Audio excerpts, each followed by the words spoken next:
Yeah, we'll wait for 1 or 2 minutes more or something.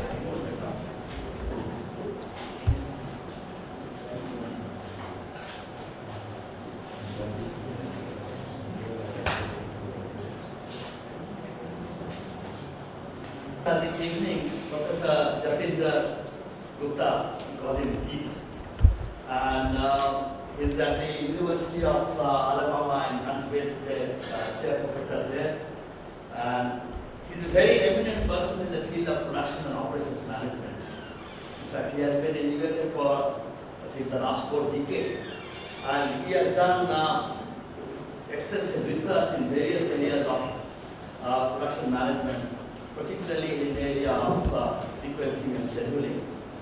And he's going to take over the president later on this year, the presidency of the Production and Operations Management Society of USA. And he's also currently the president of the Decision Sciences Institute of USA for the Asian region. And so now I'll leave the floor to Professor Gupta.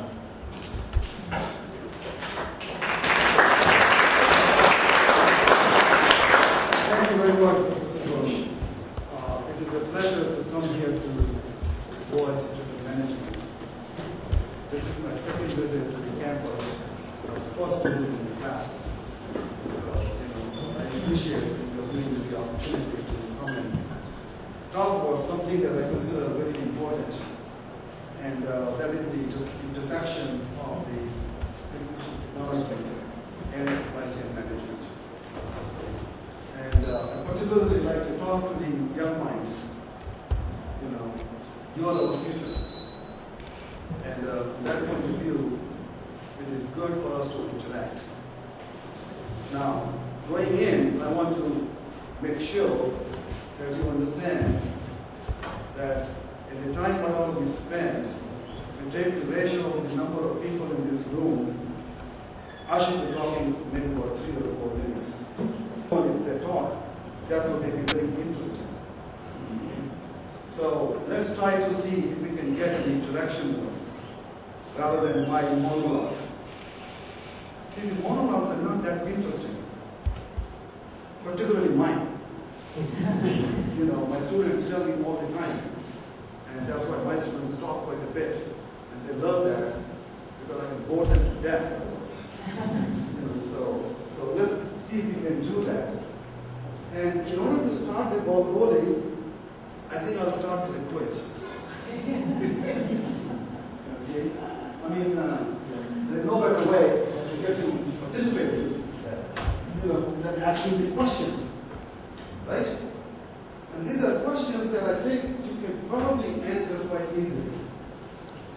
Okay? Now, I asked this question several times in several places. While the research results that I was point out here refer to the USA, I do have some idea about the numbers in India now. I've been in India for over a month now, and I've gone around and I asked these questions and I've gotten different answers. Okay? So let's see what it is. The box of cereal spends how many days in the supply chain? Now let me clarify, what do I mean by supply chain? Days. From the time this is manufactured. And if you don't like cereal, please substitute whatever you like. In the food consumable. Don't go now on the machine tools and all that. Just in the food consumables, like whatever you like. If you don't like cereal, you like something else, that's okay. So from the time it is manufactured, it comes out of the manufacturing, to the time that you go to the retail store and buy it. That's the time span I'm talking about, the number of days. How many days do you think it takes? 20, okay? I think 3 months or 6 months. 3 months, so that's a 60, let's say. Okay. So 60 plus 20 is 80, so average is 40, okay? What else? So bread takes 1 day. Bread takes 1 day. Yeah, I can understand that. Water takes about 2 to 3 weeks. Yeah, I understand. But bread is not in the same category as cereal. Yeah. Bread gets spoiled like that. Sour or whatever, so that's a perishable thing. Cereal is not that perishable. Okay. What else? Come on. 45 to 60 days. 45 to 60 days. So wake up with 45 or 60. 50. 50. Okay, so we had 80 plus 50 is 130. So now the average is about 43. Okay. 7. Are you sure? She's quite optimistic. Okay, all right. Anyway, 7. So now it comes to 130 plus 7. She might be taking a virtual series. Yeah, I know. 127 divided by now 4. So that comes to what now? 30, 27, 38, something like that? Okay. All right. What else? Okay, like country like India, and you consider production is in let's say place like Karnataka, Bangalore, it would vary probably from let's say a month to 4 months, 5 months. Months to 5 months. Where it also depends on where the manufacturing plant is. So months to 5 months, if I take average, that's 3 months, that's 90 days. So now 127 plus 90 is 227 divided by 5 is how much? 45 days. Okay. So we're back to almost 43, 45. What else? We need to go on. Around a month. About 4 months. 4 months, that's not Because when you buy, you would like to look at how much time it will last inside. Yes, yes. The manufacturer. So if it's older than 4 months, I don't know. So 4 months. So 227 220 is 330, 347 divided by 6. About 60 days. About 60 days. Okay. All right. Anybody else? Okay. Answers I got so far have ranged from about 60 days to about 160 days in India. There are the ranges that I got in different places, depending on where I am and what thing. Delhi is most optimistic. They think it will be less than 60 days. Bangalore is very pessimistic. They think it's the order of 6 months. And all that. So, I mean, the answer in the United States is 104 days. Now, sorry? 104 is 3.5 months. So that's what it is in the United States. Now, there are a couple of things that we need to think about. First, we really don't pay attention to this. How many of you actually see the manufacturing date when you go and buy this stuff? You do? Then how come you didn't know the answer? You said, well, but these people, they didn't give an answer. If you see the manufacturing date, how come you didn't give me the answer? Okay. Second, what we are selling fresh, is that fresh? And more importantly, why 104 days? Okay. So, I'm going to keep on asking those whys, and then probably we can get the answer to those questions why. Because in the business world, this question why is very important. Our whole structure, our whole profitability, our whole plans depend upon answering that question. This may be a little unfair in the sense that the pharmaceutical industry was not that prevalent in India, particularly in the international arena, as it has become now. So maybe you would think that this is unfair. Nevertheless, I ask the question anyway. Pharmaceutical industry. How many days of supply chain? How many days of inventory is kept in the supply chain? And more importantly, how much money can be saved from it? And don't worry about the dollars. You can give me the answer in rupees. The minimum is 10 months, 300 days. Okay. So we keep 3 months, 300 days of inventory. All right. Anybody else?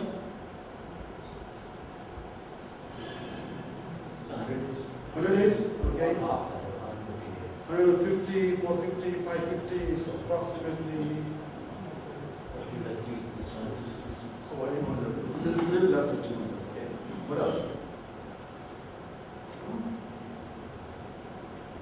All right. What kind of savings can be realized?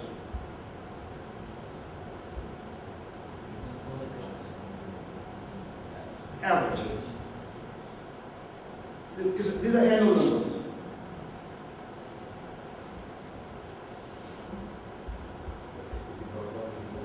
Could be brought down to zero, but what is that number?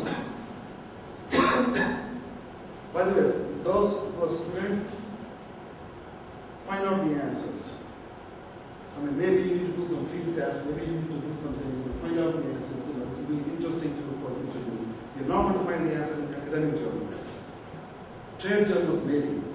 So the periodical that you get from the industry and all that, you might find the answers. Also, go ask people. Do a survey. All that. Now, the answer in the United States is 110 days. 100 days. And $11 billion of savings can be realized. Now, think about this. If we could take out these 100 days, if we could realize this $11 billion or even partial, then we don't have to worry about all those legislative processes that some of our politicians go through and force us to do certain things. For example, the United States is having a much debate right now whether they should allow the people to buy drugs from Canada. Because drugs are much cheaper in Canada than they are in the United States. And they want a legislation stopping people to go across this border to buy the drugs. If they can realize these kind of savings, they don't have to worry about it because their drugs will become cheaper. Again, the question comes, why do we have this? Okay. And then next one, poor coordination with the food industry, wasting how many dollars or how many rupees? Now this you answer. How many rupees are wasted on an annual basis?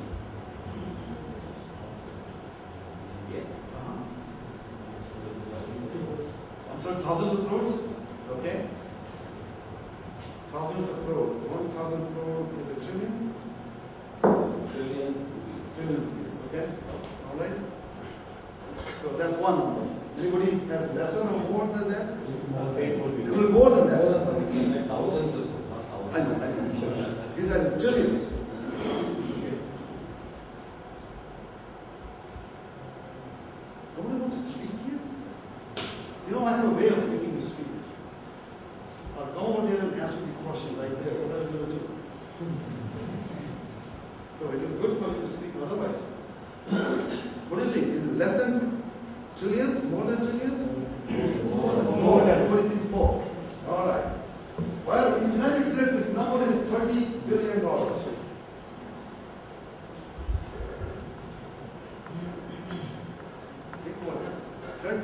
billion. If you can save 10% of that, that's $3 billion. How many food stamps can we avoid? How many of those people who will be below poverty level we can feed? And again the question comes, why? In fact, Hao Li, who is an expert in supply chain management all over the world, he's a professor at Stanford University. He thinks supply chain started from this very fact. You're wasting too much in the food chain, and that's why we want to Question was more in India. So that, apples in Himachal Pradesh, or pineapples in Tripura. Right. Rough estimates say that about 30 to 40% are wasted. Yeah. Where there are no deep refrigeration facilities or Right. proper packaging facility. Yeah. I mean, I don't know in absolute magnitude what it will be, but in terms of percentages, it's very high, 30 or 40%. In fact, some of the people presented before this one has said that 1/3, 40% of the food production in India is wasted. Food Corporation of India has estimated it's about 30% per year. Per year, yeah. Rodents eat about 10 or 15%, another 15% gets deteriorated. And that's quite a bit of percentage to lose. So it's 30% every year. Yeah. Asit Biswas, who happens to be the president of the International Federation for the Water Management System, he was a director presented at the MNI meet last week. This week or last week, I don't know what it was. And he made a statement, 62% water resources in the Delhi area get wasted, and nobody knows where it goes. And first of all, 62% wasted. Second, nobody knows where it goes. It's alarming. And same thing here, and by the way, I'm not picking on India. It is all over the world. Numbers can change, but the fact is, these kind of things remain. In the United States, nobody would think the United States wastes $20 billion of food.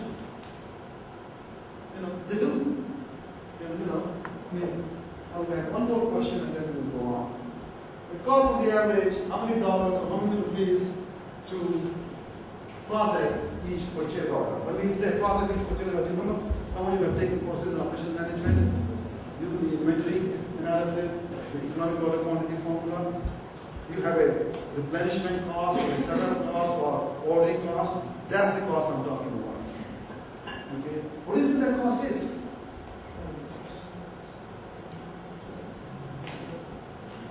What do you think that is? $50. $50 in India. In US. No, I know you. How? What will be in India? 200 to 300 rupees. Okay. This one depends on the particular. Yes, it does. I'm looking for the average figures. Food areas. Average. $5. So $5 means about 200 rupees. I'm sorry? Certain industry could run into millions. Okay. But average. Defense industry buying aircraft projects. That's it. Yeah, I understand. But let's see, an ordinary firm, how many people do you think are involved in the procurement things? 5, 6, 8, 10? About that number? How much do you pay them each year? 40 lakhs. About a lakh, 2 lakh? Really 6 to 8 lakh each person? That's too much. I don't think they put that much. Okay, 6 to 8 lakhs. So if they have 5 people, that's 30 lakhs. So how many purchase orders would you face in a year? 1,000, 2,000, 3,000, 5,000? Let's take 5,000. What's that average? 30 lakhs divided by 5,000. 6,000. That's a reasonable number? Well, most of the people came up with about 5,000. That's what people came out. In the United States, it's $80. That's what the United States. Now let's take a look at the just-in-time philosophy. Let's take a look at the younger generation of people who say, I want my way. I don't want to buy this standard stuff. You customize it for me. Give me what represents me. And if I have this cost, I need to have that economic order quantity. I cannot do anything other than that unless I can keep on decreasing this cost. If I can decrease this cost to $1, then I can decrease that lot size quite substantially, and therefore I can provide you more variety. I can't do it otherwise because it is not economical for me to do that. Now, the question is, first of all, why this cost is that much? Second, what can I do now to reduce this number? Because Japan showed us, by just in time, that this cost is in our control. Before that, we used to think we don't control it, therefore we don't live up with this. Not anymore. So, these are some of the things that we need to be thinking about. And as we think about this, we need to get to that this kind of a complexity that we face in the way we do the business. We have on one hand the suppliers. When we deal with the suppliers, the vendors, and now that we have procurement rate, production costs, and all that, then we get to the regional warehouses, then we get to the field warehouses, and all that, somewhere you do the production, and then we get to the customers.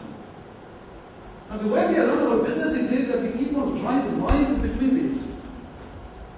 That I run a business, I'm a supplier, I run my business. I'm in the warehousing business, I run my business. I'm in manufacturing, I run my business. I'm in distribution, I run mine. I'm in retail, I do mine. Not realizing that this is all interconnected. Whatever we do at the customer demand level, how we fulfill the customer demand, has a bearing on what I do with the suppliers. And vice versa. So this is something we need to think about. If we want to think conceptually, in a mathematical sense, we could think about this as a complex network. And in fact, if we go further, we could think about it as a complex network where each node of this network is a network in itself. So we could think about this in the topology of a hypergraph. But that becomes too cumbersome to work with. Optimization of the hypergraphs is extremely difficult, if not impossible. Okay? So therefore, we need to find some other ways of thinking about this. And that's what I'm doing today. I'm thinking about all this, what we can do in this kind of a thing for the use of some of the tools and techniques as approaches in supply chain and what we can do with information technology. Okay. And the other thing we need to think about is most of the time we think about this fulfillment supply chain. Most of the studies that I know of in terms of the supply chain think about supplier, producer, and then the distributor and the seller. That's what we think about. That's what we call it a supply chain. Now, recently we have started to realize that there's another supply chain at play. And that is what we call here developmental supply chain. When we develop a new product, we introduce a new product to the marketplace. That's the planning and design. That's there. That we have there, the product architecture, labor by decision, the early supply involvement, all that we are thinking about that. Second is the sourcing. After all, we need to think about strategic partnerships, strategic alliances, all those things that we need to start thinking about. In fact, one of the things we have found out as a result of thinking about the developmental supply chain is that the technology transfer agreements are all one-sided. There are a lot of disadvantages in getting to a technology transfer agreement. Perhaps we should refuse to sign a technology transfer agreement unless some things are in place. But there is not much work yet in this developmental supply chain. So there are good opportunities for us to think about this, but I will not talk much about this. I will talk about this fulfillment supply chain. And some of the statistics here, only to point out that when we talk about India, we say India is not doing very well. It's not only India, it is all over. Okay? Here, only 7% of the companies today are effectively managing their supply chain. However, of those companies that do manage their supply chains, they realize 73% more profit. 73%, that's quite amazing. And this is a study done by the Life Institute. It's a little old. It's not as recent, nevertheless, it's there. Second, it really points out to a problem. Even though I say that although the importance of supply chain management is broadly acknowledged, few senior executives are sure about how and where to direct their supply chain investments to maximize business results. This is himself that even though they realize that this could be important for them, they don't know how to go about it. That is a problem. And again, this comes from the exchanges standpoint of the NCR study that is there. Another one, only 10% of the companies have mature planning systems. And business processes. Oh, those companies that do, they enjoy 73% of profit. This comes from the MIT SAP study. The fact is, we should go on with these kind of statements. That what we're talking about is we could realize the benefits in this area because after all, we want to be able to lower the inventory level. We want to be able to have the reduction in cash to cash cycle time. We want to be able to reduce the obsolescence cost. We want to have higher fill rate, on and on and on. We want all those things. The marketplace for the younger generation is not what it was in my age. The era of the industrial revolution seems to have passed by. We are no longer in the industrial age. So I'll talk back in a few minutes, that we are actually in what we call either the information age or the technology age or the knowledge age. And it changes several things. We will talk about them, later, so on. Okay. And we can take a look at the other aspect. If you take a look at even as simple a process as a single color television set that we sell in the marketplace, and we find out there are fluctuations in the orders. Okay, everybody realizes that we assume that there will be fluctuations, right? Customers go different times, they buy at different times, therefore we plot that over time and take a look at the quantity, there will be a fluctuation. That's what we assume all the time. Okay. Nevertheless, let's take a look at a little bit of the analysis. Let's take a look at what happens. First of all, most of the time when we are having these things recorded, except for a few people outside of the marketplace, the retailer like the Walmart and all that, people have promotion effects. Sometimes they decrease the price. sometimes they come out with some kind of special thing. If you have this, I'll give you this coupon for this kind of rate. Or you can do this with coupon, you can do something else and all that. So I'm giving an incentive to a person to buy more. That's what I'm doing, really, in a way. So suppose we take out that effect. We take out the effect of the promotions to find out what is actually happening in the marketplace. Okay? And then we find out the demand which was there up and down, those spikes over there, disappear. Okay? And that's one thing. And the second is also we know there is a trend. Okay?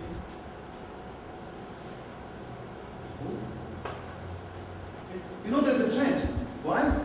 For example, Diwali comes. Everybody will buy sweets. Everybody will buy fireworks. We know that. Same thing with December weddings come. Everybody will buy gifts and all that. So therefore, there is a trend. So suppose we remove that trend also to find out what actually is the demand pattern in the market. What we find out here is that this demand pattern is almost stable. Now, very few companies do this kind of analysis. This is the first aspect. And as a result of that, here is what happens. That we can think about. Here are the actual sales versus the orders placed by the retailers. And you can take a look at the wide variation in the way actual sales happen by the retailer and the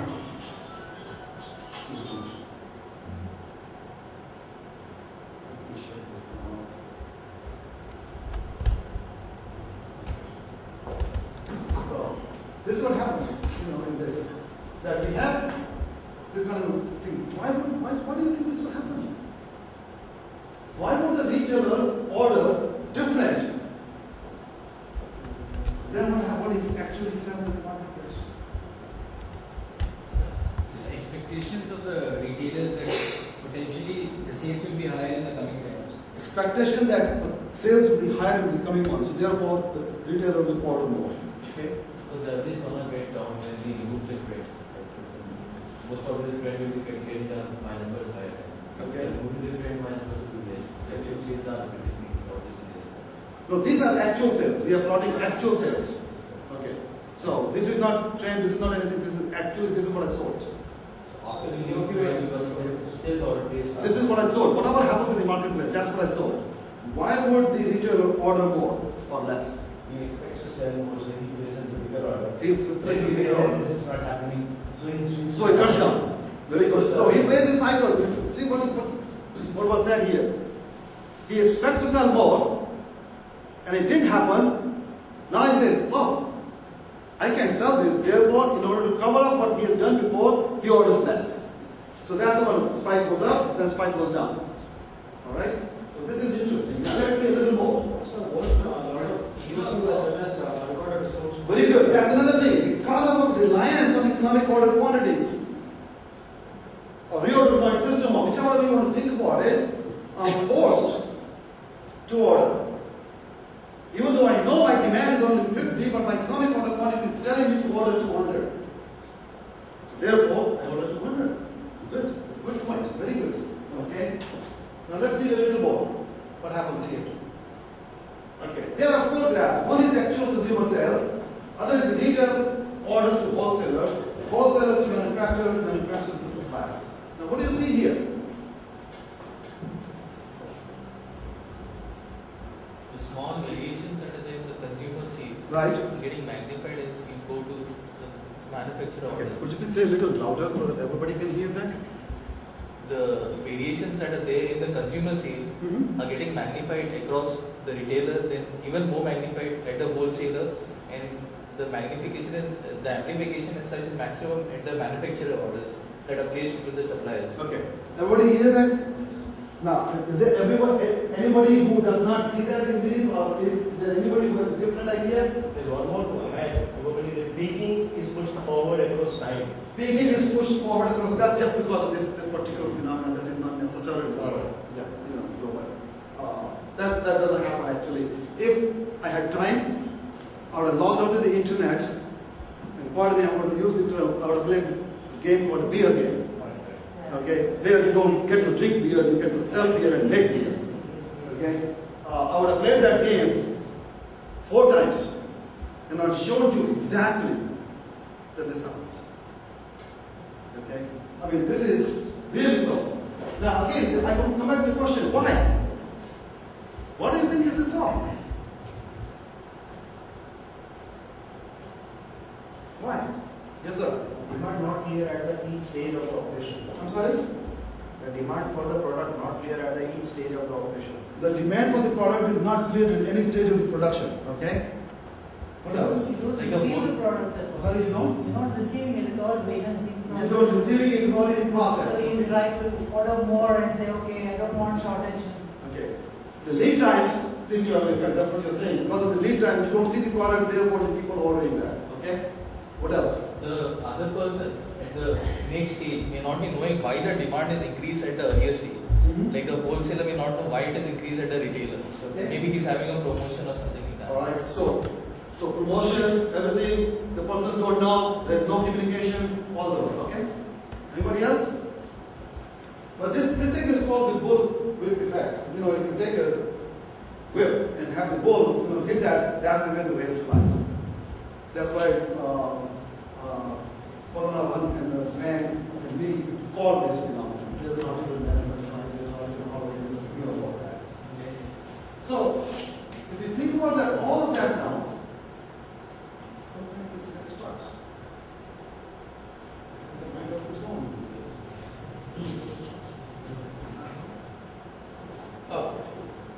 Now let me take you to a different thing. What do you think this is? I'm sorry? Eagle. Eagle.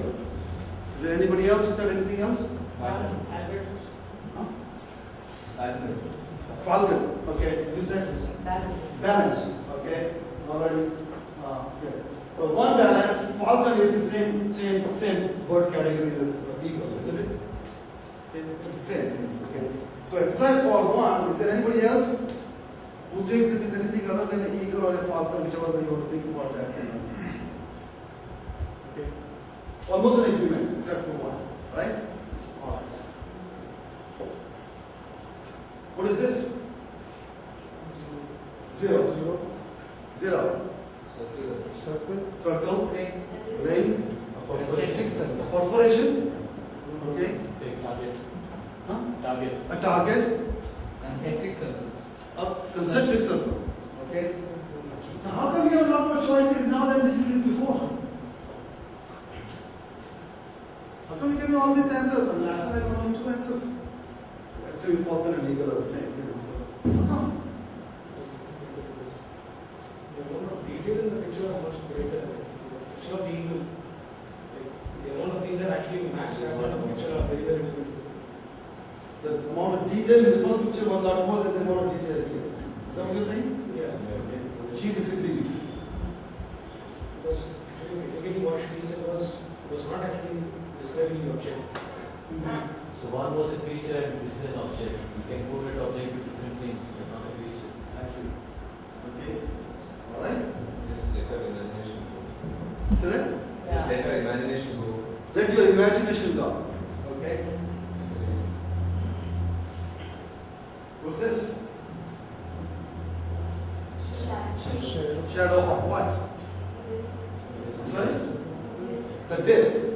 And what do you think is the shadow? What is that in the front? Torch. Is there anybody who doesn't think it's a torch? Okay. I'm sorry? Could be a microphone. Shaving brush, yeah. Shaving brush. I never heard that one before. Particularly coming from a female. What is this? Sorry, differently what? A torch. Two torches. So now why? If we take a look at this progression, what happened? More clarity. Why did more clarity occur? More information. You see, we process everything from our own perspective, our own past. We didn't have problem with the eagle It was simple. We can recognize an eagle straight away. And there's an agreement around us what an eagle looks like. There is no agreement on the other things. So whatever I perceive, whatever I can process in my history is what I give you. The more information I give you, the more you process. But actually, the reality doesn't change. The reality remains the same. A donut is a donut is a donut. Okay? That's what it is. But it is projections that we have. Now, by the way, the website here, and I'm going to leave these slides with Ghosh. You can have these slides, they're going to be on this laptop. Actually, another way of looking at it is that the more information you give, the more confusion. Very good. Very good. You could think about that. Now, I'm going to ask a related question. I didn't come here to play games, So far I've been playing games. What does that have to do with the business world? Analysis. I'm sorry? Analysis. Analysis. In what way? Based on the limited or whatever information you have. Based on the limited information we have, say a little more. I mean, the way you perceive a particular situation and the way you analyze a particular situation, given the resources or the information you have. Very good. Okay, so that's one. What else? The importance of information. The importance of information. The right kind of information. Okay, very good. What else? So as you particularly said in the previous thing, that we know the problem where it is, but we don't know where to go. You don't know where to go. Okay. Different people might perceive things differently. Different people might perceive things differently, and they do. Okay. But let me put it in a little different way. This one. Okay. First of all, let's get that. The conclusion from both of these is order variability is amplified in the supply chain. Cost stream is more than that. The second one from these figures is what you see is not necessarily what they face in the business world. So we keep on giving them. Well, I went to the shop, I saw this. They said, no, that's not the way it is. And I said, no, I saw this. What we see from our own lenses. Not necessarily what is going on out there. We need to realize that. The second aspect, which is more important for the business, is the fact that what we are saying is we make the decisions on the basis of partial information. In fact, in this world, we are never going to have complete information. So, there are some of us who refuse to make decisions. So I need to get information. I need to really collect information. And I need to study the phenomena more. These are some of the politicians who want to get away from making the decisions. That's a political point. Okay. And the other aspect is we make decisions from a very specific point of view. I'm an engineer. So I'm going to make a decision from the point of view of my engineering education, my engineering background. I'm a financial person. I'm in financial management. I take a look at the rate of returns, the money and all that, and that's the way I make the decisions. I'm in marketing. I want to keep my customer happy. Whatever I do, that's the way I'm going to make the decision. Okay? That's the Now, here's the second thing that happens as a result of that. If we do that, we are really not making the best business decision. What is good for one business function is not necessarily good for business. For example, I can take a look at the operations management and solve the inventory problem. In solving the inventory problem, I can stop the market. I won't have the stock when I need it. And therefore, all those salespeople are going to be very unhappy. Or I can keep on booking the orders without realizing that I don't have the production capacity to do it. Okay? On and on, we can do that. We could optimize one particular business function and run that business down totally. Okay? And the third thing is that really we have a lot of information available. The fact that I said here, I don't have the right information. Rarely, ever, we have this kind of information available. In fact, if we go down to the studies after studies, we find out managers have a lot of useless information. A lot of it. They don't have the time. And they don't even have the time to sift through and find out what information is the one they should use and what they should not. Okay? And that also happens in all that. So really, what is there? The other aspect, what is happening in the 21st century, we are changing from a competitive society to a collaborative society. And in a collaborative society, the rules of the game are different. It is a must. Even if you want to compete in the 21st century, you've got to collaborate. If you take a look at the whole era of the internet, and I'm going to come back to that a little later, that what we find out is we need to coordinate a lot more than we did before. It's not less, it's more. And what happens in these circumstances as a result of that, it becomes rather difficult to do the coordination and do the collaboration. And that we need to be thinking about. And this is the way the pattern actually looks like, that when you look at the sales and the customer demand and everything, and that is there. And by the way, I gave you the simple example of television sets. I mean, we can go down the list. For example, demand for pasta in Italy. If we ask anybody, they will tell that demand for pasta in Italy is highly fluctuating, highly variable. But think about it. Everybody in Italy eats pasta. In the short term, the population doesn't change much. Therefore, the demand for pasta in Italy is almost stable. It doesn't change over time. So we need to think about the phenomenon from that point of view, and that's what this represents the customer demand. Nevertheless, our reactions are what you see there. How we react. Now, part of that is our promotions, part of that is the trends. There's another part. We don't trust each other. Then how many of you actually trust your supplier?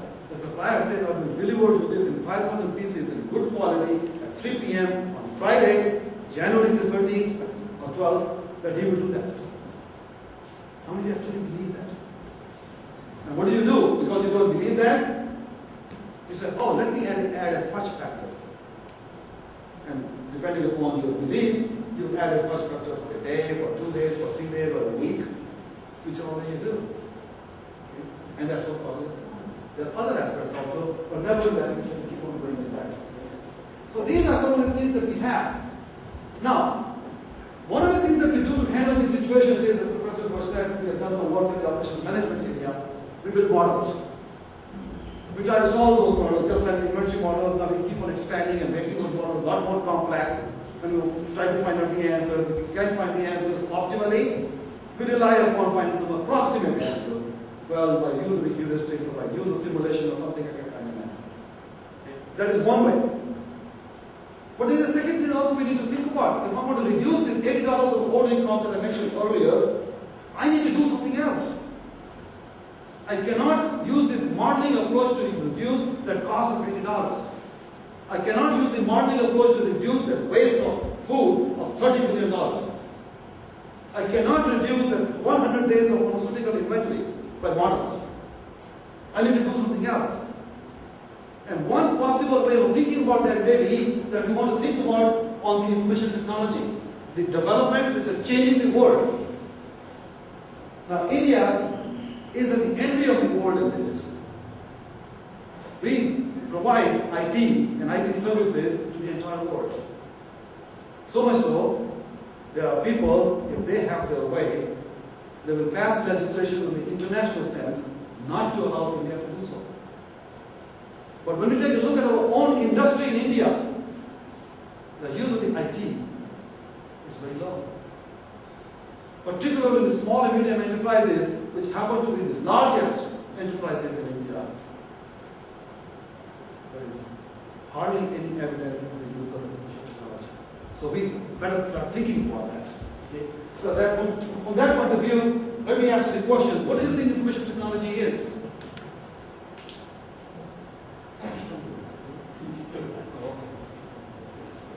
So, what do you think information technology is? I'm sorry? Something that makes life easier. Oh, I love that answer. Thank you very much. Okay, what else? Yeah. Technology to process information coming from all aspects. Technology to process information coming from all aspects, okay? Good. What else?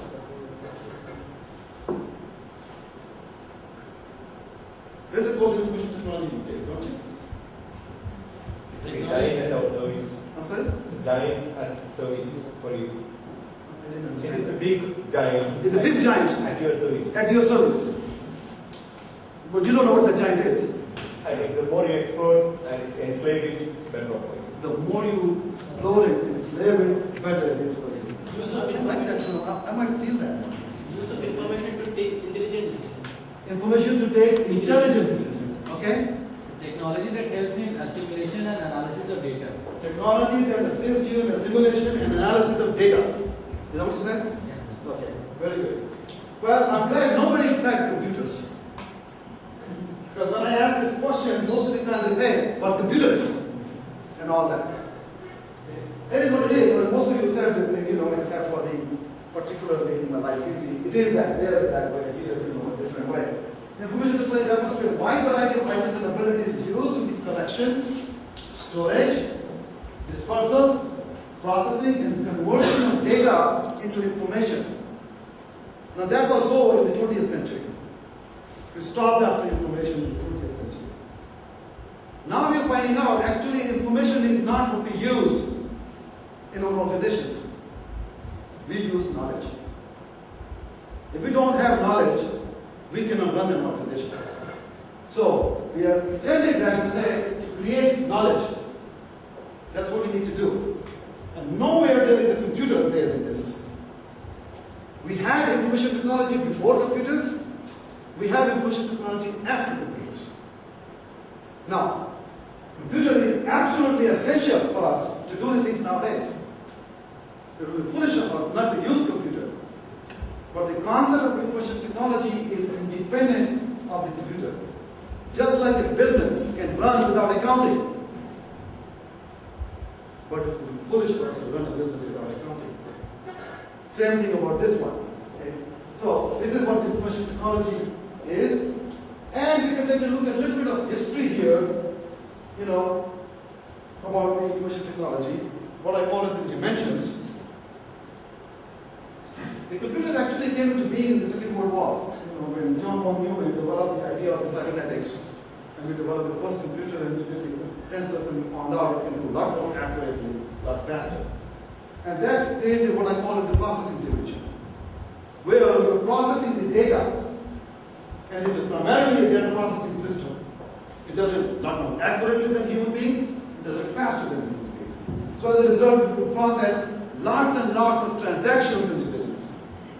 We could create lots and lots of records, and therefore there was a prediction that the use of the paper will go down as the computers develop. Now we know what happened. The use of the paper actually has grown exponentially as the computer power has grown. So we are not decreasing the use of the computer, we have increased it. Nevertheless, that's the first one. Second is the realization that we have to perform the functions. After all, if I am a financial manager, I need to perform the function of finance. So I need an information system that will give me information about the finance function. So we came up with the functional dimension. We considered meeting the functional needs of the firm in a particular area. Third, we realized that there is a pyramid. There is this operational level, the tactical level, and the strategic level, and therefore we need IS for each of these. And we also realized that the information that we need for making operational decisions is very different than the information that we need for making a strategic decision. For the operational decision, we need a short-term information, almost day-to-day, and it's mostly internal. For strategic decisions, it is a long-term information, and it is mostly external to the firm. And therefore, we need to take a look at that. So this is where we were in the 20th century. That's what we have been doing. We moved from all the way from the processing dimension to the management hierarchy dimension. This is where we came up with the executive support system, the decision support systems, on and on and on. We can think about that. Okay. Now, 3 dimensions. What are some of the characteristics of a 3-dimensional figure? A 3-dimensional phenomenon. Solid. And what are some of the characteristics of that? Sorry? Like the shape of a loop. Okay. What are some of the characteristics? It has some volume. I'm sorry? It has a volume, yes. Is the volume changing? Yes. So you come to tomorrow, will their volume be different? No. Day after tomorrow? Unless somebody takes a hammer and does something to this, it will be the same, right? The static. That's what happened in the 20th century. We were using the information systems in a business. Now, what is one of the characteristics of a business? Very dynamic. It's very dynamic. You're using a static information system for a dynamic business. That's what the problem is. So therefore, just like we discovered in the Newtonian mechanics, that didn't represent what was going on in reality, and Albert Einstein has to come and come to the theory of relativity to tell us something about it. Similarly, people have been working on it and telling us what is there that we need to do. And they've come up with what I call as the fourth dimension. Okay? And that is that we know that knowledge management is a very critical element and requires and a fundamental requirement of the organization. We can't do anything about it. So therefore, there is a suggestion that perhaps we should think about finance embracing knowledge management as the fourth dimension. Okay. Now, this does two things. One is it gets to the whole definition that we had earlier, and second is it gives a much broader perspective of what we think about information technology. And it makes sense of the whole field of information technology. But when we think about a business, and particularly about a supply chain, this is the aspect that we need to think about. After all, if you're going to be using the supply chain, which is actually a partnership, and we'll come back to that a little later, okay, that's what we need to be thinking about, what is happening and then how do we use this knowledge to bear it. Alright? Now, what are some of the things that happen as a result of that? I said earlier, we are no longer in the industrial age. And if you recall, if you take a look at a little bit of history, we were in the agricultural way for a lot of time. Up until about beginning of the 19th century, we were in the industrial age. Somewhere in the 19th century, we started to transform into the industrial age. And then in the Second World War, we get into the information or the technology wave. And some people now say technology wave is already over. Okay. Nevertheless, there are really the examples of the information wave, and we can take a look at what is happening in this. First of all, as a result of the internet, we are connected in some way. Whether we realize it or not, we are connected.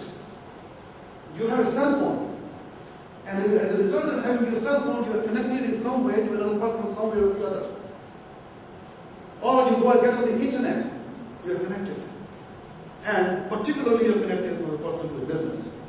So there are these connections that exist, and this is a very important feature of the information age. There's another important feature. As a result of the internet, the whole logic that is being used by the internet people or the internet generation is very different than the logic that we used before. I don't know how my students come up with the answer. They push some keys on the internet and they tell me this is the answer, and I ask them, how do you know that? They say, I don't know, this is the way I found out. Very different logic.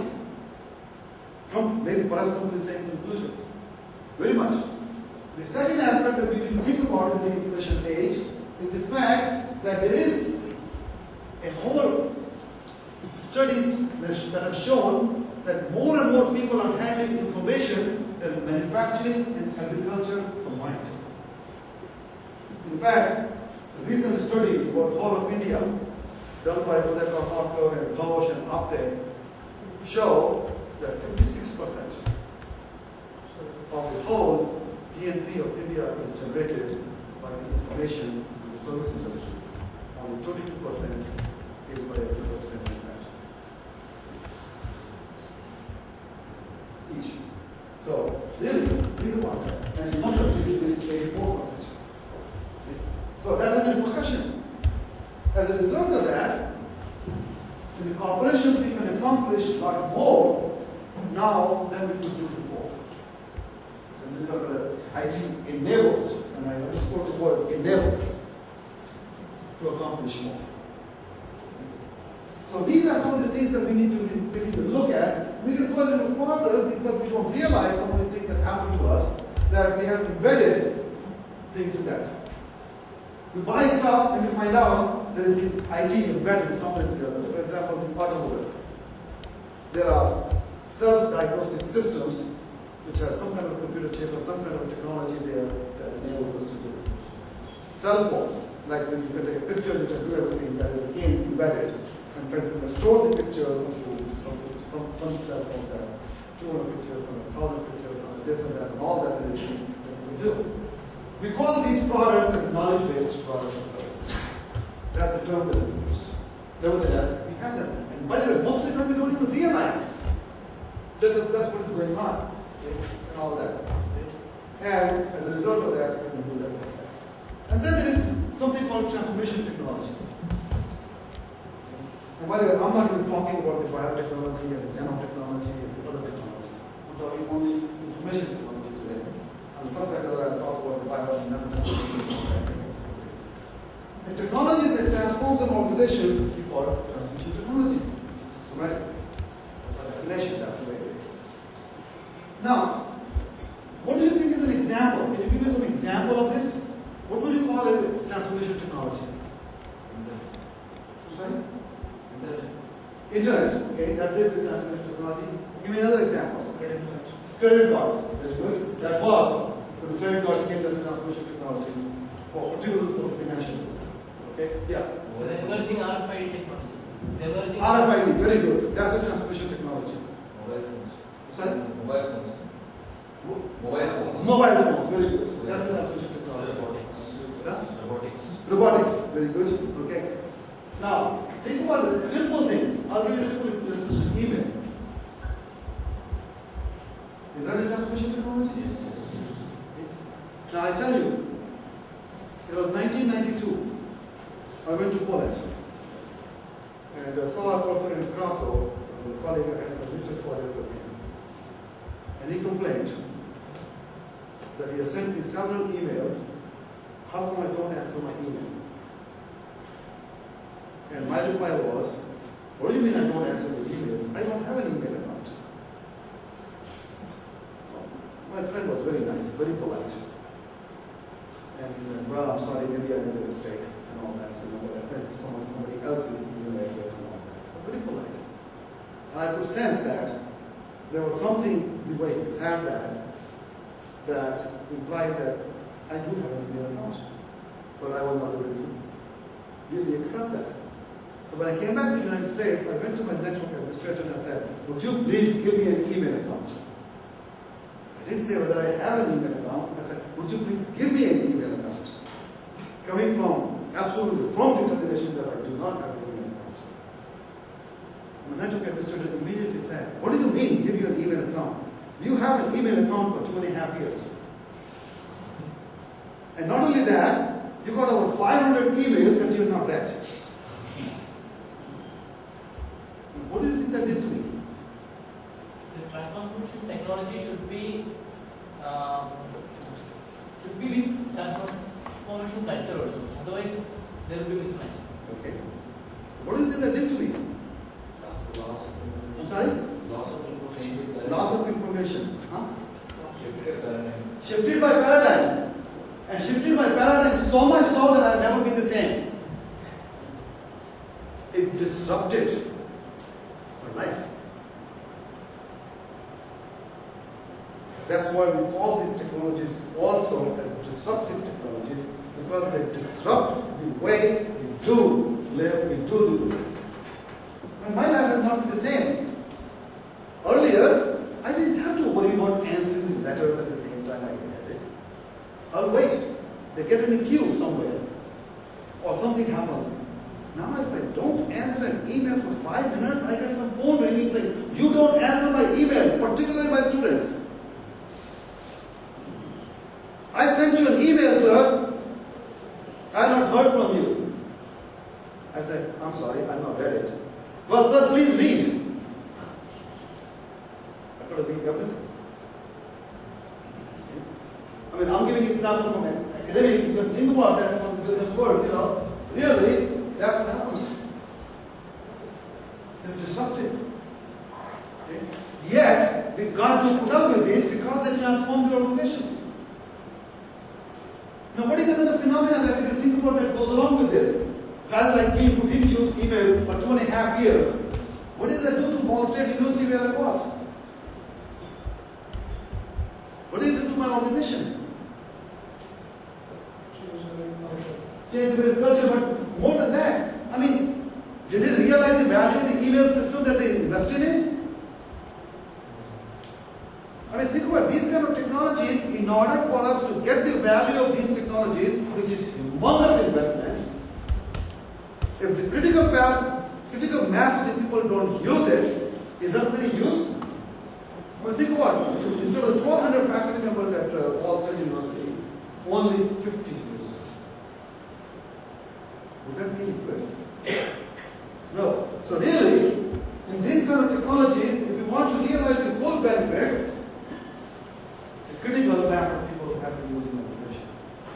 And therefore, that becomes difficult. Now, when you go to the people at the top and say, I want to get this kind of an investment, and they say, show me financially it is beneficial. And what happens? We cannot show financially it is beneficial because it depends on the level of use. Okay, and all that. So here, we get into a dilemma from that kind of. And these are some of the changes that happen as a result of the disruptive or the transmission technology.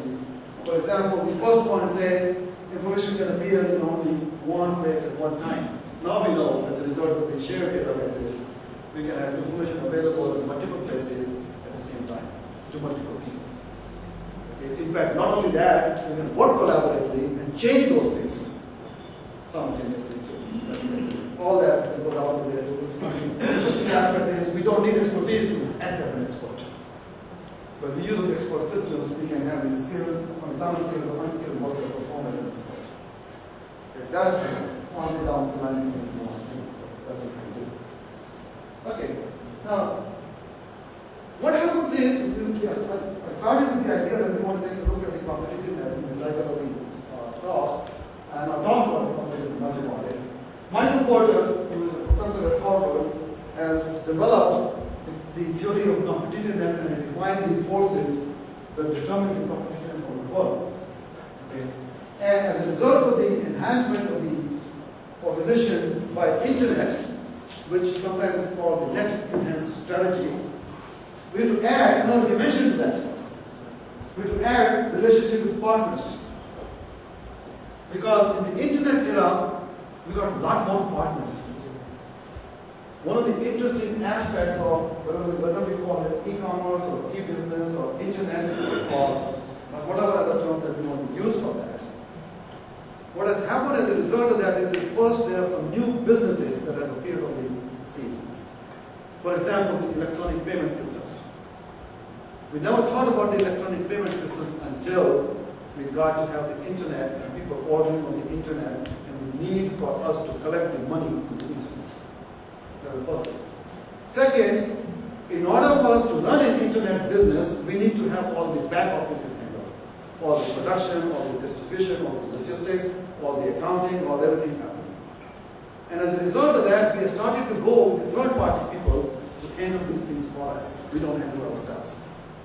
So, as a result, we have really tried to break up the cooperation that we used to have into independent units. In the 20th century, when General Motors didn't like the supplier, they went and bought the supplier. Now, when General Motors doesn't like a supplier, they will work with the supplier to develop the supplier. That's the difference now. In fact, General Motors also has become leaner and meaner and given up certain things to become better. And that's what the partnership is, the relationship with the partners. That makes the supply chain now a lot more important. Because after all, when we have the increasing in partner, that supply chain becomes a lot more complex. The fewer the partners, the simpler the supply chain. The more the partners, the more the complication of the supply chain. That's one thing. Second, the basis of competition in the market nowadays is not a firm versus a firm. It is one supply chain versus another supply chain. If you don't succeed as a partnership with your suppliers and your suppliers and all that, you don't succeed in the market. Somebody else will. And that will be another supply chain. Okay? So that is the basis of the competition changing in the 21st century. So we need to be thinking about that. Okay. And here are some of the issues. I think we talked about a few already. We talked about this multiple partners in the supply chain, very much. Okay. And I call it extended supply chain because it keeps on extending more and more. Where we need to include the customer, we need to include the distributor, we need to include everybody, we need to include the suppliers. In fact, we need to include the whole society in a way. Okay. Sometimes I think about from a societal perspective, what will happen if we, in the education, start owning up to our society? Whatever you see and the go issue technology, the cleanliness here in this room and outside here, if you think about the society, perhaps we can clean up entirely. That is possible. That is the first aspect I think about most of the time, what we can do with the thinking of the supply chain. Second, global nature of the business operations. Regardless of what we do, where we are in global business. We can say, I'm selling only in Goa, therefore I don't have to worry about outside. Everything that we do in Goa affects and is affected by what happens in the United States, what happens in Europe, what happens in China. And then we need to realize that it is a global village, and we need to think, and it's becoming smaller and smaller every day. I think I already talked about increased need for coordination. If we have more partners, we need to coordinate more. Think about this, a family, an extended family. If you have only a nucleus family, it's easier.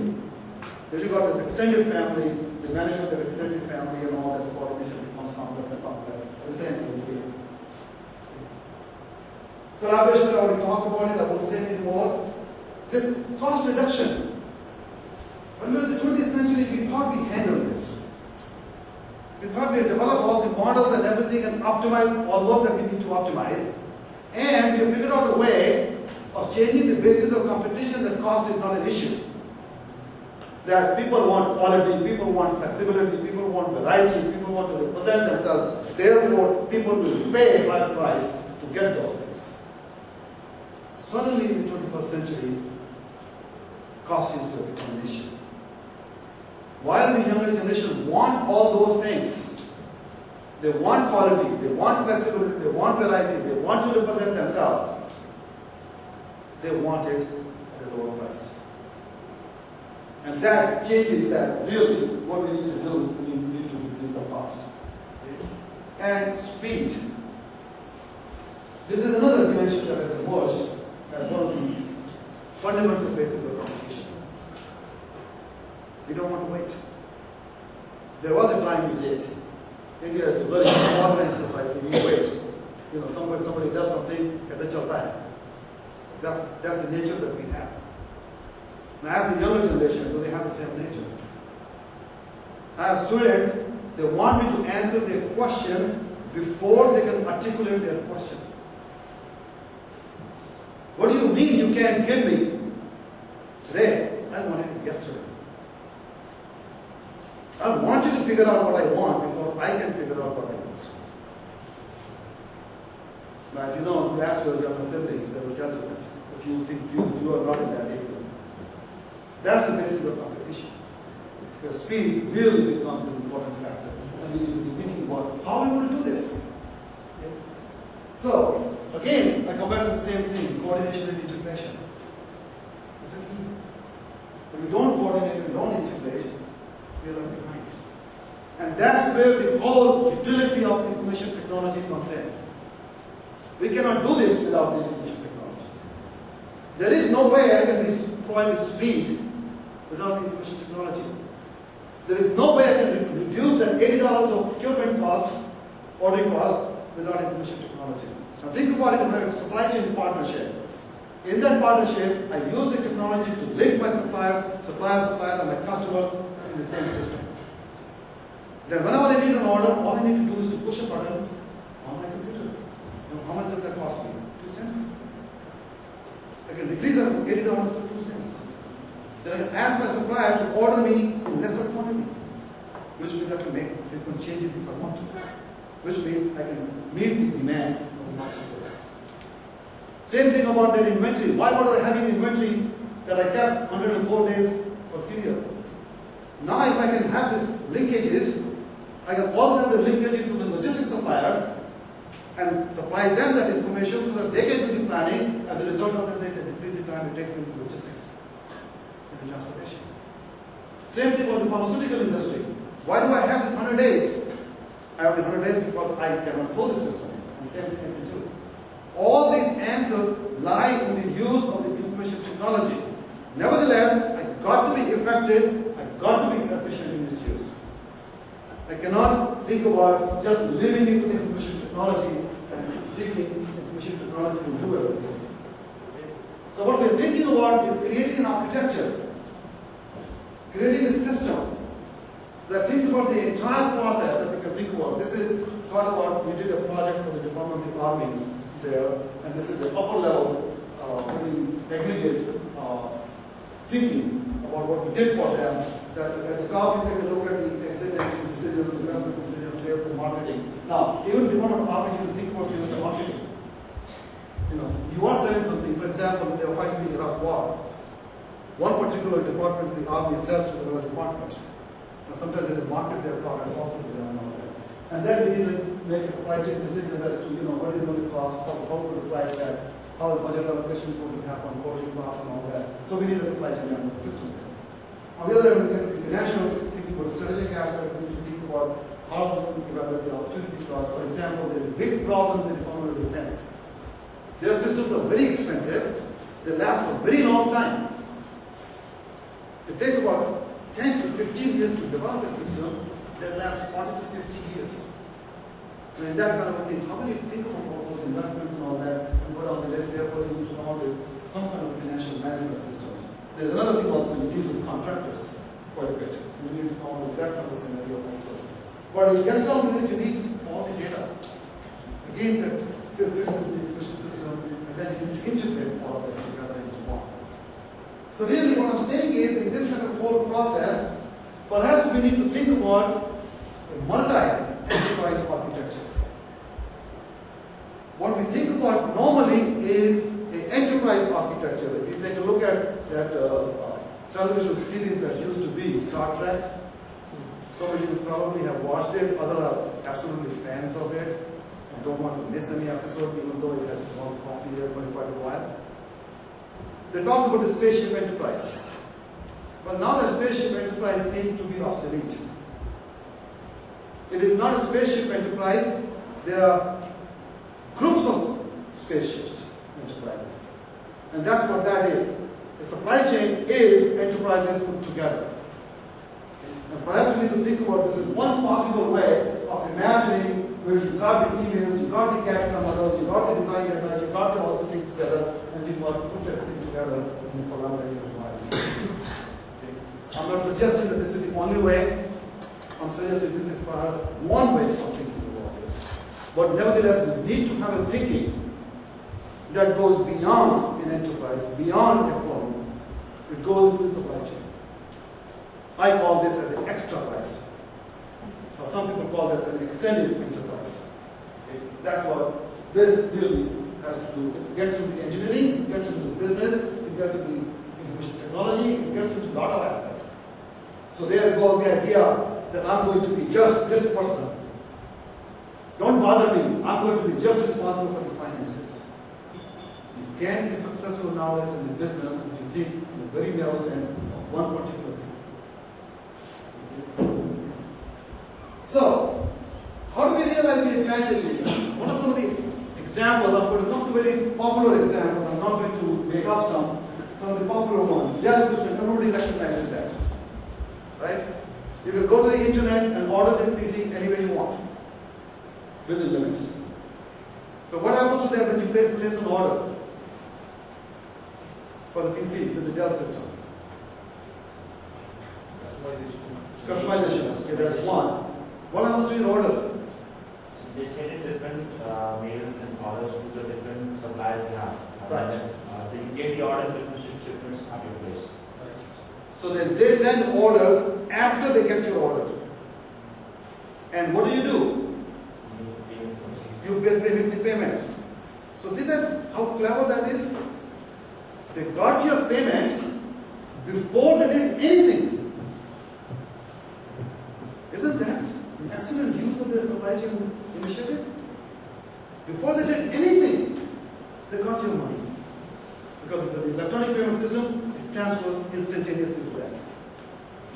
Now they place an order to whom they don't pay for 30 to 60 days. Even though you get your computer supplied to you, they don't make the payment to those suppliers. 30 to 60 days. So they got this float. In fact, there were many people in the industry who believe that the competitiveness of Dell in the PC market came as a result of that float and not because of the marketing efficiencies. That's a powerful thing. You get used to, that's what I suggested to somebody today, that perhaps we need to take a look at the financial flows in the supply chain. There are not many work that has been done in that direction and all that. That's one example of things. Second, Microsoft. People either like Microsoft or they hate. There are very few who hate. And there are very few who think about Microsoft has anything to do with supply chain. But think about Microsoft. What did they do? Monopoly in the market. Well, it's not monopoly. I mean, anybody could have done it. They didn't stop anybody. What did they do? New product. Sorry? New product. No, that's true, new product, but slow. They came out with agreements with almost every computer manufacturer. I will put a Microsoft Windows on your PC. You buy a PC, you get a Microsoft Windows automatically. Most of the PCs, there are a few that are different systems, but that's what it is. And that's powerful. You got hooked on that. You have no choice. And Microsoft got the business. What are you going to do then? Microsoft comes up with Office 2007, now you're going to say, well, I'm not going to buy Office 2007, I'm going to go to somebody else. They're going to sell the Office 2007. That's what's going to happen. Automatically. So, that's hooking you up to this thing and all that, really look at it. Okay. Merrill Lynch, there's a company in the United States which also do these stock operations, that they have accounts. People have different type of accounts, and one person like me could have somewhere like 50 or 60 different accounts with this company. Now, think about getting 50 or 60 statements in mail every month and not getting to find out what your financial picture is. Merrill Lynch said, I have the technology, I have the systems, I can provide you one statement that will list all the accounts and will tell you exactly what your status is. Not only that, I'll give you the choice to go to the internet yourself and get that information any way you want. Now what have I done? I hooked you my system again. You can walk away. In order to do that, now Merrill Lynch has to handle its supply chain. It has to handle its system, it has to handle the fact the internet, it has to handle the fact all that, all the parts that it needs to handle. But it has made that thing happen. Now, some people say, wait a minute, no, any other company can come and take away. Not really. Anybody who duplicates that thing is not that powerful than the one who comes first. So, that's one example that we did. I think all of us know about Walmart. Kmart and Walmart are two retail stores that started in the United States almost in the same year. In 2001, Kmart declared bankruptcy. Walmart became the largest retail store in the United States. And now, people say it's the largest retailer in the world. And it has already signed an agreement now to open the stores in India.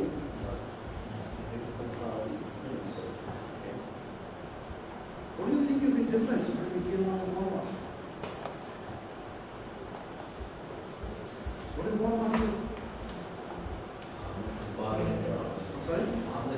Harness information. Integrated supply. Integrated supply. Well, first of all, what they did was, they said they would have low prices everyday low prices. They're not going to have these promotions, they're not going to have sales or anything, it's everyday low prices. Okay, that's one thing. Second, Walmart said, since we want to give low prices, we need to do everything possible to support those low prices. And what support those low prices is, reducing our cost. How can I reduce my cost? I need to make my distribution system much efficient, much more effective. Which means I need to use information technology and inventory management to the fullest extent. And then I need to work with the suppliers to make sure it happens. Those were some of the things that the Walmart tried. Kmart, on the other hand, went into the fact, I'm going to make a promotion, I'm going to have advertisement, I'm going to change customers' mind. And that's quite a difficult thing to do. Customers will go wherever they can find better things at the cheaper prices. Naturally, they shift to Walmart. Kmart just go away from the business. Now, as a result of all this, now Walmart has the power over the suppliers. Why? They know the largest retailer, they don't have this business, and then for many of them, that is a business. They're the water business. So now, Walmart is demanding that its 200 largest suppliers implement RFID. None of the suppliers have said they won't do that. Why? It is advantageous to the suppliers also. They know if Walmart succeeds, they will succeed. And that's the power that Walmart has. That's what it has done. And we can use this thing to define new products and services. United Parcel Service in the United States is a shipping business. And before Compact got merged with Hewlett Packard, United Parcel Service used to have a contract with Compact that they would take from the customer the monitors that have gone, that have been damaged or gone faulty or whichever way, and they will deliver after repair the repaired monitor to the customer, because Compact has a promise that they will deliver they will pick up within 24 hours, and they will deliver the repaired monitor within 72 hours. So that's what United Parcel Service is doing for that. They will take it to the repair facility, when they repair, they pick it up and bring it back to the customer. Somebody in United Parcel Service got the idea that we have the technology, we have the monitors, we have the space on the planes or whatever we take it. Why don't we start a repair shop en route? Why do we take this monitor to Compact? Why don't we repair it and then deliver it to the customer ourselves? And as a result of that, they started this new business. And what they did was they kept a spare of the repaired monitor, so as soon as they picked up the defective monitor, they delivered right then. They didn't even make 2 trips. They delivered right then the monitor to the customer, which means almost instantaneous now for the customer. And they took that and repaired that, and they always had a supply of the repaired monitors to deliver. And then they kept on extending that idea up until they came out with that they have complete supply chain solutions. Now, United Parcel Service is no longer in the business of shipping. They are in the business of providing complete supply chain solutions to the companies. It is a transformation, it is an entirely different product line that they got into and they do that. So that is the power of the things that we can think about. Okay, now this we can think about the enablers in the business and what happens. When we have an IT system, we can think about the immature, we can think about the business processes, they are immature. If both are immature, we are going to really have below average business performance. Okay. If we don't have mature IT systems and we have mature business processes, we can expect some improvement, nevertheless not too much. Still we can have a lot of problems in retention and all that. However, if we are both mature, we can get 75% high profitability, as we said earlier, some of the companies are getting. In the mature and the immature business processes, we are not going to get much significant inefficiency is going to exist. And therefore, we can think about that what happens. Okay. So now, talk too much, I shouldn't talk that much. Okay. I think what I'm saying is the integration of information technology with supply chain management has lot of advantages. And it can, in fact, provide significant competitive advantages to the firm by making it more efficient and more effective. And by the way, I don't use the term competitiveness only in the sense of dollars and cents. When I'm talking about one of the Army and the NASA and all of that, there is also a sense of competitiveness there. It is what we want to accomplish, what our goal is.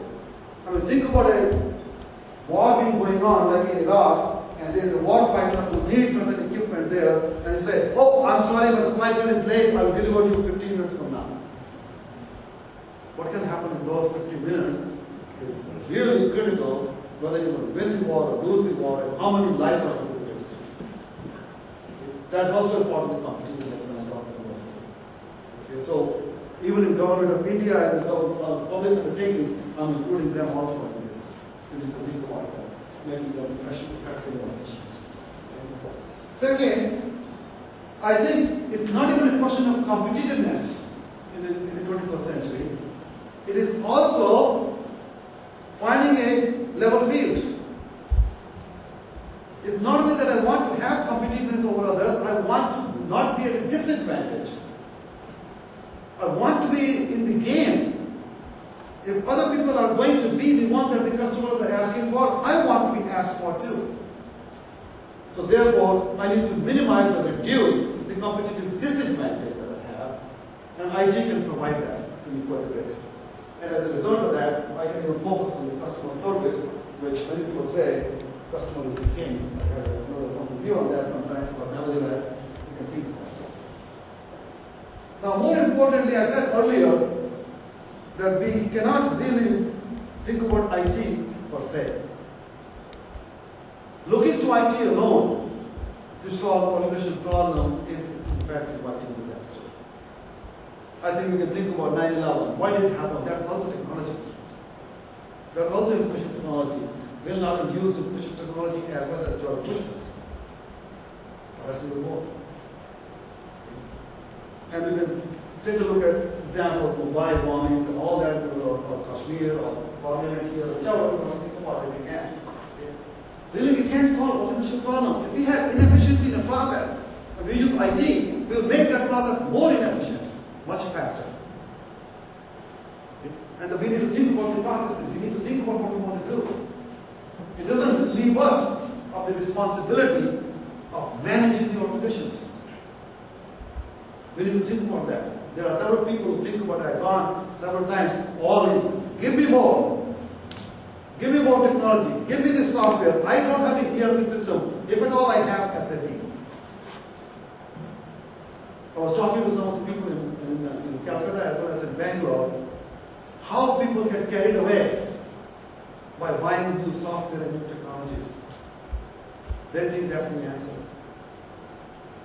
Unless you think about it, what you're going to do with those technologies and how you're going to manage those technologies. Those technologies are not going to get you the answer. Because the answer does not lie in technology, the answer lies in human beings' minds. And we've got to remember that. So what I'm saying is, even though I talk about technologies and talk about supply chain, all this thinking is useless unless we manage these things. Unless we think in an integrated fashion. Unless we think about integrating IT with supply chain and some other aspects of human behavior, human resources, and all of that. We are not going to accomplish the result that we want, and therefore we need to really thinking about that. If we want to really get competitive advantage as to what we're going to do. There's a lot that we need to know, a lot that we need to do, a lot that we need to learn in this process. We have begun the work. We are not there yet. We need to get there. Some countries have got a little farther than others.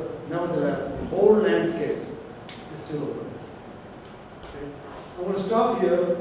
I'm sorry I talked a little longer than I should have. Normally, this is planned for about an hour. I talked for almost an hour and a half now. But nevertheless, I do want to take some time to see if there are some questions that you have so that I can answer the questions. Yes, sir. I have an observation. I think that you see. IT also brings in a lot of cost. We are talking about cost reduction. Yes.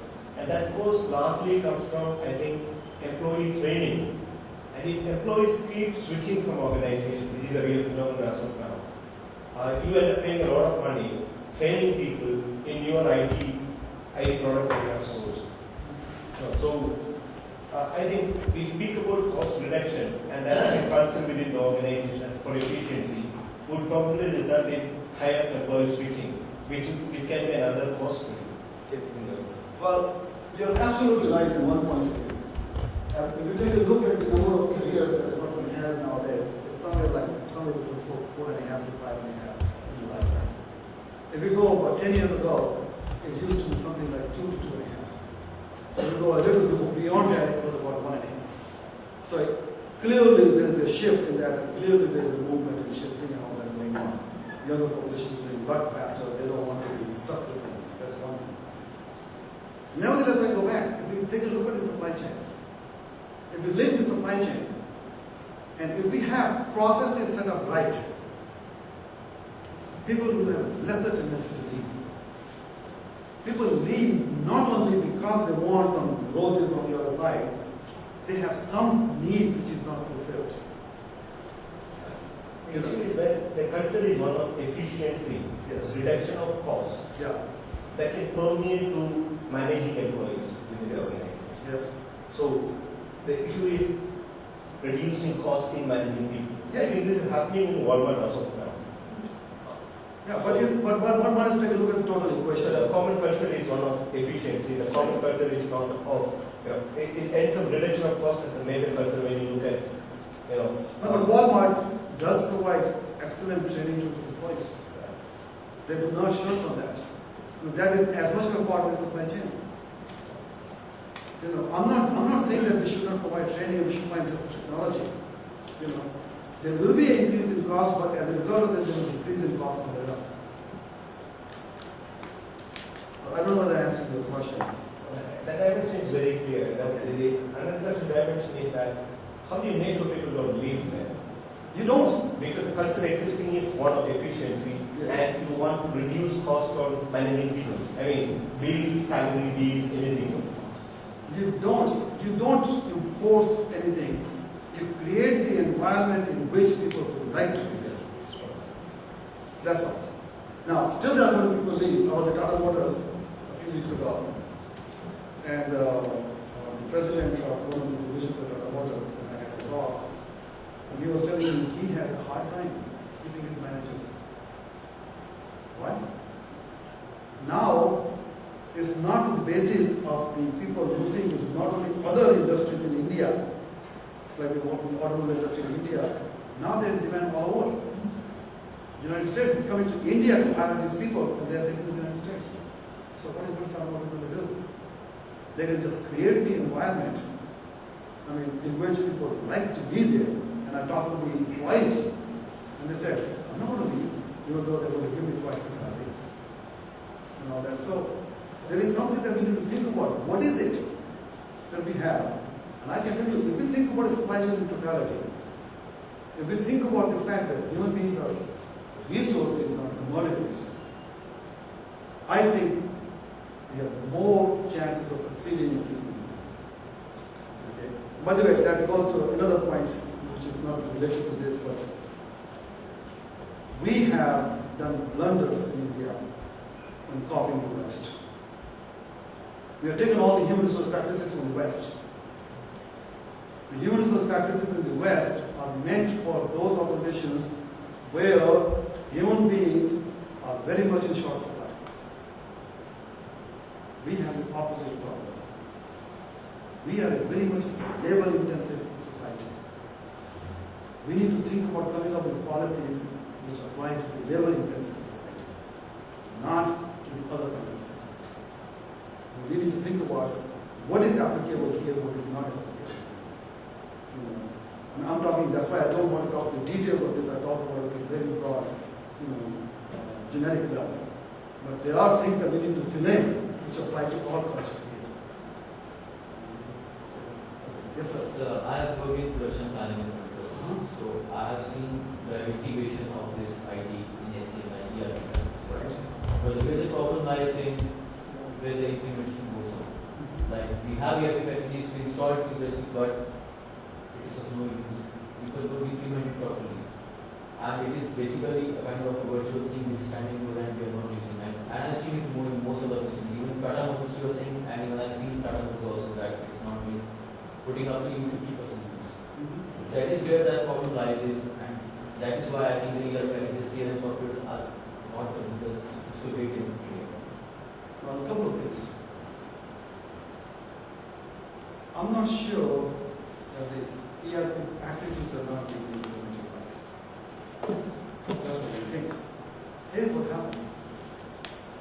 Most of the ERP packages have the best practices built in them. Since they have the best practices built in them, that requires us to change our business processes before we implement an ERP. Now, what we do is we say, I want to keep my process and I want to use an ERP package. So when we are implementing an ERP package, people don't use the ERP package and they blame that saying that ERP has not been implemented correctly. Whereas the ERP has been implemented correctly, if you use the process that ERP is telling us to use. That's what happened. That's really in a nutshell. Change is not easy. Nevertheless, we need to manage that change and make it happen. Sometimes it's slow, sometimes it's faster, and the result is education. And ERP implementation without proper change and education is useless. Many of the organizations are able to do that. Whether it's Tata Motors or whether it is anything else, or whether it is something who supplies ERP softwares, that's what is happening. So it's not necessarily the ERP package is wrong, it is the approach taken. First in the analysis that led to which software package to use, and then how to use it. And that's what we need to attack. And as earlier I gave the example, people say, give me an SAP. I was there with Tata Consulting just the other day, and I talked to the research group there, who is under pressure from several of their clients to just get me the SAP. And they ask the question, what do you want to do with the SAP? Let's get to that first. They don't want to ask that question. So that's where the difficulty is. What I'm saying here is we need to work with the framework and get to what we want to do with the supply chain. What is the IT going to do? How we going to manage it? And then we come down and do it. Excellent question, but I think we need to be working on that. We need to have a little bit of patience there. What else? How do we move forward like ERP package once implemented in industry, manufacturing organizations? We see that when we change the technology, when this change the process, does the ERP really help us integrate with that? Yes, it does. The ERP, as I said earlier, it has the best practices built in. So when you change your process, for example, you come with a new product. New product requires a new process. So you map the new process, but you have the same system that you use. Okay? Now, from time to time, these vendors are also quite smart. You know, they come up with new things, and they'll give you the new releases, and they'll charge you some money for it, but they'll give you new releases. And new releases will be different than the old one, which means you have to now send people for training again. Okay? Now, one caveat: if you go to the SAP, don't think tomorrow you'll change to Oracle. That will be a disaster. Now, if you want to, you can mix and match. You can use SAP for manufacturing, you can use Oracle for finance, you can use Microsoft for resources, and then you can develop an integrated link. But that's going to require you to do a lot more work now than you do using one. Okay? So you got to be careful what you get into. And you need to look what your partners are. You are on SAP and your partner is on Oracle. You have some work to do. You can. I mean, there are partnerships that are working like that. You can develop the linkage, but you have to think about that. They won't automatically happen. So, what else? Yes, sir. What is the scenario of RFID technology talking in India? Well, I don't know about India. Actually, I did ask that question to several people in the past 4 or 5 weeks that I've been in India.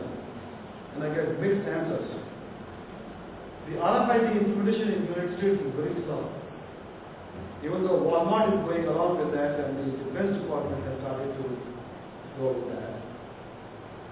There are two aspects to that. First is the cost. RFID tags, which really mean something, are still very expensive. They need to come down in cost before you can start using them. The second aspect is the security and the privacy issues related to that. I mean, even though we can say RFID, for example, I can have something in my pocket and I walk out of the room, everybody will know that I walked out of the room, and therefore, you can decrease the theft, you can decrease everything like that, and all that as possible. On the other hand, I do have rights, particularly in the democratic society. So that's the issue. It takes my privacy away, totally. Everything in my house now, anybody walking on the street can find out what is in my house. I don't want to give that information. They are similar in the business and all that. So those are some issues that we have to face before we can actually take a look at a large scale use of the RFIDs. To some extent, we use RFIDs, we don't have that much of power to barcodes and all that. We're using they're not that powerful. Nevertheless, I think they will come. I don't think India will be immune. In fact, when I was in Bangalore, I saw there was a conference on the information there. I couldn't stay there, so I couldn't find out. But they are doing it. So. But the answers I get is first is, oh no way, we are not going to see the implementation of RFID in India for the next decade. So others say, oh, it's coming in the next couple of years. So I don't know. I really don't know the answer. But I think it will come. I don't think it will be a decade. It might be for months. What else? Okay. Thank you very much. Thank you, sir.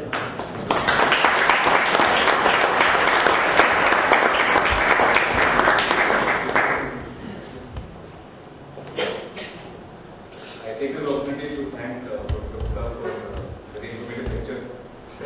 I think the examples you cited were really appreciated by all of us, and I think the level of learning was immense. So as a token of gratefulness, I would like to call upon Justin to take a moment.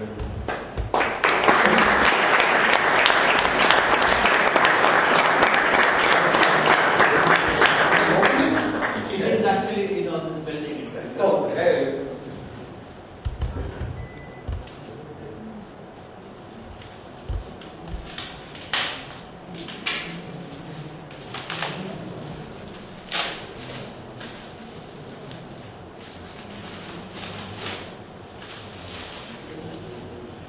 Thank you very much. Thank you.